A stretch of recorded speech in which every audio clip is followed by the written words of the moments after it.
Hello traders, and welcome to Trading the Trend. I am Dennis, and this is my weekend report for week ending January 13th. We just finished our second week of the year, first full trading week. And I'm looking at the S&P 500, and if you can see it, maybe we focus in a little bit. We got a little bit of a doji this week, virtually finished flat. We had an up week the week before, so we're still positive, although barely for the year.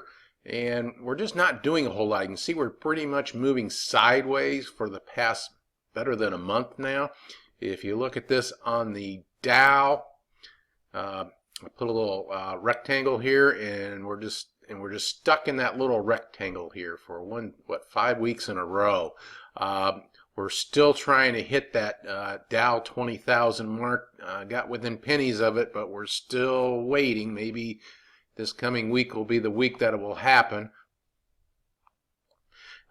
Commodity-wise, looking at oil, we had a pullback in oil. We hit our support area of $51, undercut it a tiny bit, but then it rallied off of it. On the daily, you had an engulfing candle to the upside, so that's positive. So maybe this pullback is over and we'll head higher.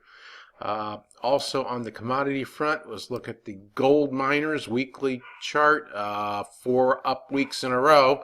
We're waiting to see if we can break this downtrend we have going here. Gold and silver are pretty much the same way. Both are up 4 and 5% respectively for the year so far, but we haven't broken that downtrend, so we'll have to see. Moving on to our currencies, let's start with my strong week rankings. Here we got the Aussie up at number 1. Remember, the Aussie was the weakest when we finished the year. Last trading day of the year, Aussie was its weakest, so it's moved up to number 1. Pound has made it all the way back to last again. Hopefully, well, we'll have to see, but hopefully the rally we saw in the pound after the U.S. elections wasn't just a 6-week counter trend move, but we'll have to wait to see what turns out there. The dollar's given some back. There again, we're going to have to wait. I mean, nothing is terribly weak here. I mean, it's really just a real crowded, consolidating market here, as there's not a whole lot of space between anybody.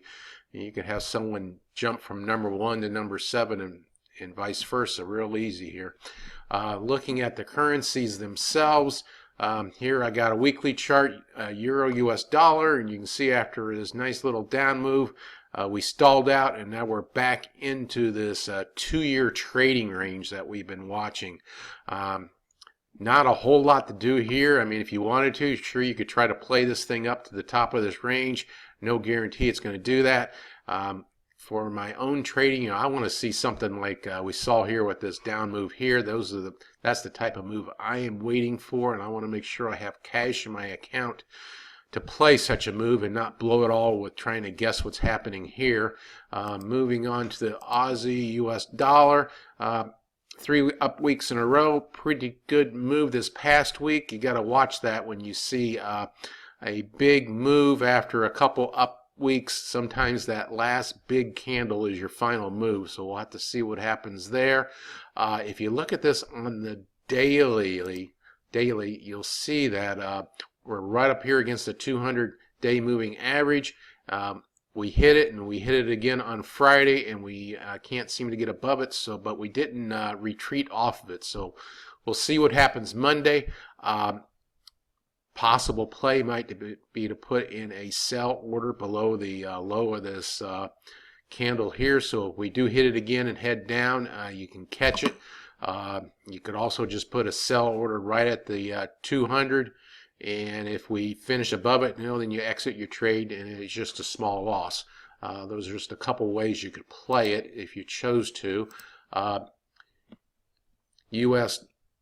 dollar against the yen. Let's look at the weekly. Pretty good down move again, just like we saw in the Aussie. So maybe this is the final move down that gets everyone shaken out of this trade, and we can clear some room to move to the upside.